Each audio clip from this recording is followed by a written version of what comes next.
신성교회 여러분 반갑습니다.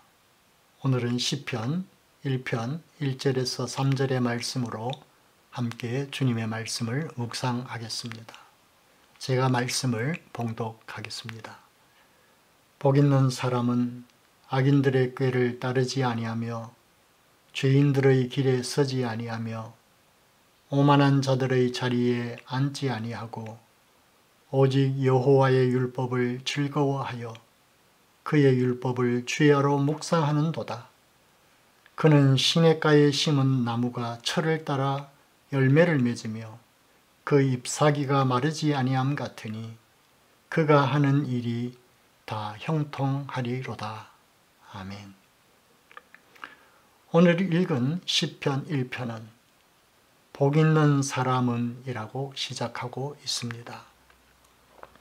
누구나 다 복을 좋아하고 복 있는 사람, 복 받는 사람이 되기를 원합니다. 그렇다면 과연 어떤 사람이 복 있는 사람입니까? 사람들은 저 사람은 복을 받았어, 저 가정은 복을 받았어 라는 말을 할 때 보면 대개 물질적인 축복이나 삶의 평안을 누리는 사람을 두고 그렇게 말한다는 것을 알 수 있습니다. 이것이 우리가 일반적으로 생각하는 복의 기준입니다. 기독교인들 중에서도 이런 축복관을 가지고 있는 경우가 많습니다. 복에 대한 이러한 기준을 가지게 되면 상대적으로 자신이 가난하거나 삶에서 일이 뜻대로 잘 안 풀리거나 반복해서 어려움을 당하게 되면 자신은 복을 받지 못한 사람이라고 규정해 버린다는 것입니다. 그래서 찾는 것이 복 받는 비결입니다. 어떻게 하면 나도 저 사람처럼 복 있는 사람, 복 받는 사람이 될 수 있을까? 그 비결을 찾고자 한다는 것입니다. 우리가 악인들의 꾀를 따르지 않고 죄인들의 길에 서지 않고 오만한 자들의 자리에 앉지 않을 뿐만 아니라 하나님의 말씀을 즐거워하고 밤낮으로 묵상하면 우리도 시냇가에 심은 나무처럼 풍성하고 형통한 삶을 살아가는 복 있는 사람이 될 수 있다고 생각한다는 것입니다. 만약 우리가 이렇게 생각한다면 우리는 이 말씀을 거꾸로 이해하고 있는 것입니다. 오늘의 본문을 이렇게 받아들이게 되면 이 말씀은 율법화가 되어버립니다. 이렇게 되면 하나님이 주시는 복은 나의 행위에 대한 보상이 됩니다. 이것을 율법화된 신앙이라고 말합니다. 신앙이 율법화되면 활력이 사라지고 무겁고 딱딱해집니다. 신앙이 율법화되기 시작하면 작은 실천 하나에도 하나님의 은혜를 드러내기보다 자신의 의를 드러낼 가능성이 점점 커져갑니다. 하나님으로부터 받은 복이 자신이 행한 행위의 보상이 되기 때문입니다. 성경에서 말씀하는 복 있는 사람은 그런 것과는 거리가 먼 것입니다. 오늘 본문에서 말씀하는 복 있는 사람이 어떤 사람인지를 잘 알게 되면 우리의 신앙과 삶이 새로운 활력을 얻게 될 것입니다. 오늘 본문에서 말씀하는 복 있는 사람은 이라고 할 때에 시제는 미래형이 아닙니다. 즉, 지금 복이 없는데 악인들의 꾀를 따르지 않고 죄인들의 길에 서지 않고 오만한 자들의 자리에 앉지 않으면 그리고 오직 여호와의 율법을 즐거워하고 그 율법을 밤낮으로 묵상하면 거기에 대한 보상으로 하나님께서 우리에게 복을 주시고 우리를 복 있는 사람으로 만들어 주신다는 그런 의미의 말씀이 아니라는 것입니다. 이 표현을 영어로 보면 Blessed is the man 시제입니다. 그 시제가 현재형입니다. 영어에서 현재형을 쓸 때는 과거에도 현재도 미래도 쭉 그렇다는 의미를 표현합니다. 오늘 본문에서 말하는 복 있는 사람은 이전에도 그렇고 현재도 그렇고 앞으로도 쭉 복 있는 사람이라는 말씀입니다. 이처럼 성경은 우리를 향해 너는 지금 복 있는 사람이다 라고 말씀하고 있습니다.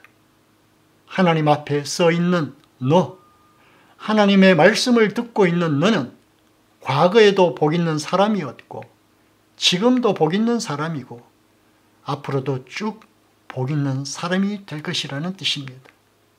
굉장하지 않습니까?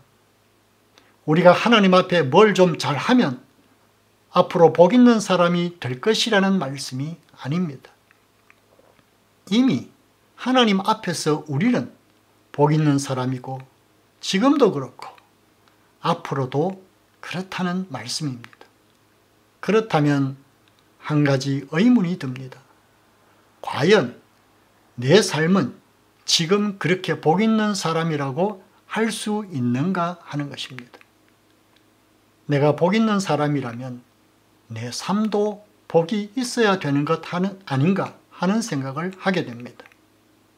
내가 복 있는 사람이라면 시냇가에 심은 나무가 철을 따라 열매를 맺고 그 잎사귀가 마르지 않는 것처럼 풍성한 삶이 되어야 하는 것 아닌가, 이런 생각을 우리가 할 수 있습니다.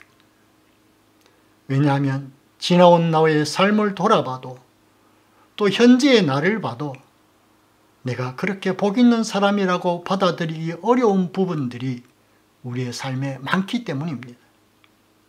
거기다 내 삶이 지금보다 앞으로가 더 나아질 것이라는 아무런 가능성이 보이지 않을 때에 자기 자신을 복 있는 사람이라고 받아들인다는 것은 더 어려운 문제입니다.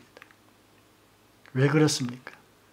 이것은 우리가 하나님의 말씀을 바르게 이해하지도 믿음으로 받아들이지도 못하기 때문에 그렇습니다.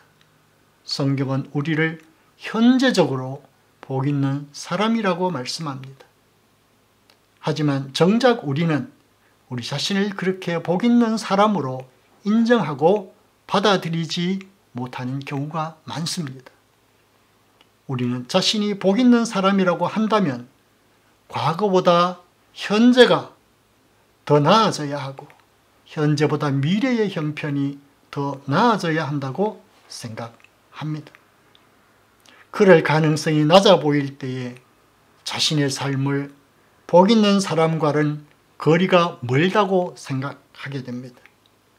이것이 우리가 우리의 삶을 기쁨으로 받아들이지 못하는 원인입니다. 그러나 자신이 현재 복 있는 사람이라는 사실을 깨닫는 사람은 자신의 삶을 받아들이는 태도가 전혀 달라집니다. 하나님께서 자신을 복 있는 사람으로 불러주셨다는 그 사실을 믿는 사람은 자신의 삶의 조건과 형편에 상관없이 현재의 삶을 감사와 기쁨으로 받아들입니다.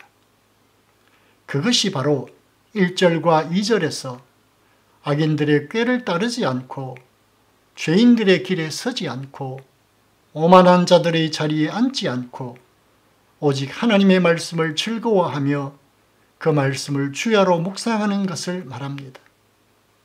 이것은 자신을 복 있는 사람으로 불러주신 하나님의 은혜에 대해서 기쁨으로 응답하는 삶의 태도입니다. 어떤 삶도 복 있는 사람이 받아들이면 그 삶은 복된 삶이 됩니다. 복 있는 사람이 하나님께서 주시는 삶을 기쁨으로 받아들일 때에 그 삶은 복된 삶이 되는 것입니다. 하나님은 우리 한 사람 한 사람을 향해 너는 복 있는 사람이다. 과거에도 그랬고 현재도 그렇고 앞으로도 너는 복 있는 사람이라고 말씀하고 있습니다. 오늘 이 말씀을 듣는 우리 모두가 어떤 형편과 처지에 있든지 복 있는 사람이 되어 하루하루 매 순간의 삶이 시냇가에 심은 나무처럼 하나님의 은혜와 기쁨이 풍성하고 형통한 삶이 되기를 간절히 바랍니다. 감사합니다.